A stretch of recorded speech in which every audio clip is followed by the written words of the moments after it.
विक्रम और बेताल भाग 1। बहुत पुरानी बात है।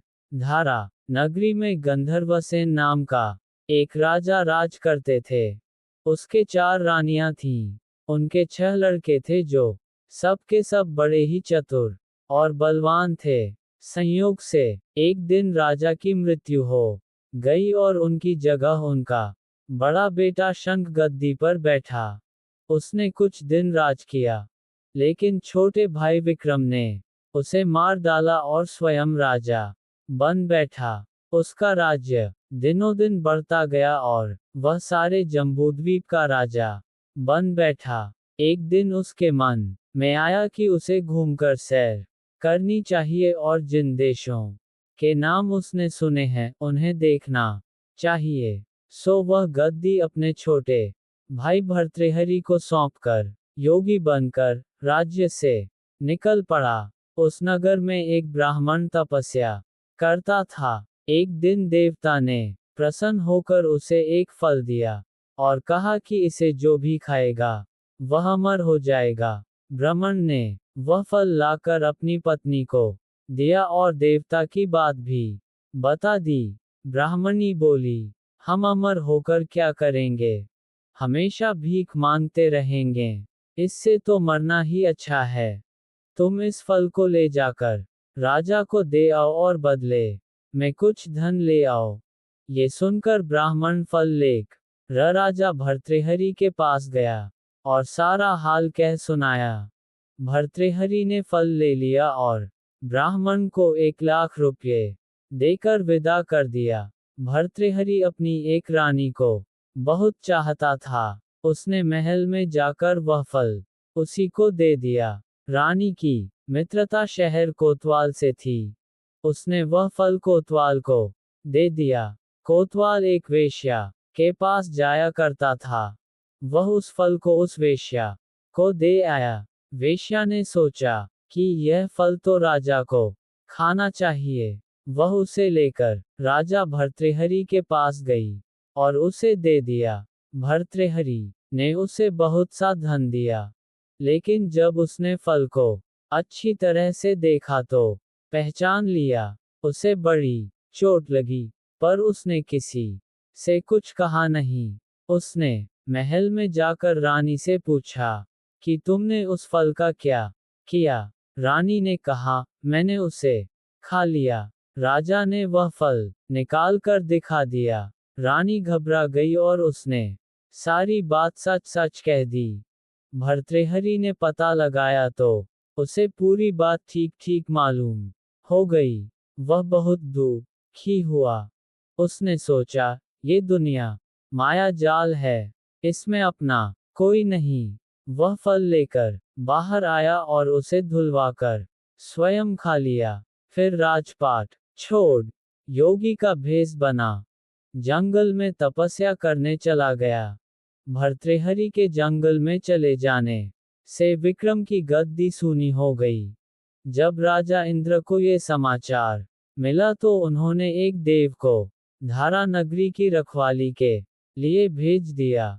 वह रात दिन वहीं रहने लगा। भर्तृहरि के राजपाट छोड़कर वन में चले जाने की बात विक्रम को मालूम हुई तो वह लौटकर अपने देश में आया। आधी रात का समय था। जब वह नगर में घुसने लगा तो देव ने उसे रोका। राजा ने कहा, मैं विक्रम हूँ। यह मेरा राज है। तुम रोकने वाले कौन होते? देव बोला, मुझे राजा इंद्र ने इस नगर की चौकसी के लिए भेजा है। तुम सच्चे राजा विक्रम हो तो आओ, पहले मुझसे लड़ो। दोनों में लड़ाई हुई। राजा ने जरा सी देर में देव को पछाड़ दिया। तब देव बोला, हे राजन, तुमने मुझे हरा दिया, मैं तुम्हें जीवन दान देता हूँ। इसके बाद देव ने कहा, राजन, एक नगर और एक नक्षत्र में तुम 3 आदमी पैदा हुए थे। तुमने राजा के घर में जन्म लिया, दूसरे ने तेली के और तीसरे ने कुम्हार के। तुम यहाँ का राज करते हो। तेली पाताल का राज करता था। कुम्हार ने योग साध कर तेली को मारकर शमशान में पिशाच बना सिरस के पेड़ से लटका दिया है। अब वह तुम्हें मारने की फिराक में है, उससे सावधान रहना। इतना कहकर देव चला गया और राजा महल में आ गया। राजा को वापस आया देख सबको बड़ी खुशी हुई। नगर में आनंद मनाया गया। राजा फिर राज करने लगा। एक दिन की बात है कि शांतिशील नाम का एक योगी राजा के पास दरबार में आया और उसे एक फल देकर चला गया। राजा को आशंका हुई कि देव ने जिस आदमी को बताया था, कहीं यह वही तो नहीं है। ये सोच उसने फल नहीं खाया, भंडारी को दे दिया। योगी आता और राजा को एक फल दे जाता। संयोग से एक दिन राजा अपना अस्तबल देखने गया था। योगी वहीं पहुंच और फल राजा के हाथ में दे दिया। राजा ने उसे उछाला तो वह हाथ से छूटकर धरती पर गिर पड़ा। उसी समय एक बंदर ने झपट कर उसे उठा लिया और तोड़ डाला। उसमें से एक लाल निकला, जिसकी चमक से सबकी आंखें चौंधिया गईं। राजा को बड़ा अचरज हुआ।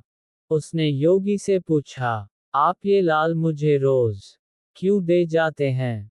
योगी ने जवाब दिया, महाराज, राजा, गुरु, ज्योतिषी, वैद्य और बेटी, इनके घर कभी खाली हाथ नहीं जाना चाहिए। राजा ने भंडारी को बुलाकर पीछे के सब फल मंगवाए। तुड़वाने पर सब में से एक एक लाल निकला। इतने लाल देखकर राजा को बड़ा हर्ष हुआ। उसने जौहरी को बुलवाकर उनका मूल्य पूछा। जौहरी बोला, महाराज, ये लाल इतने कीमती हैं कि इनका मोल करोड़ों रुपयों में भी नहीं आंका जा सकता। एक एक लाल एक एक राज्य के बराबर है। ये सुनकर राजा योगी का हाथ पकड़कर गद्दी पर ले गया।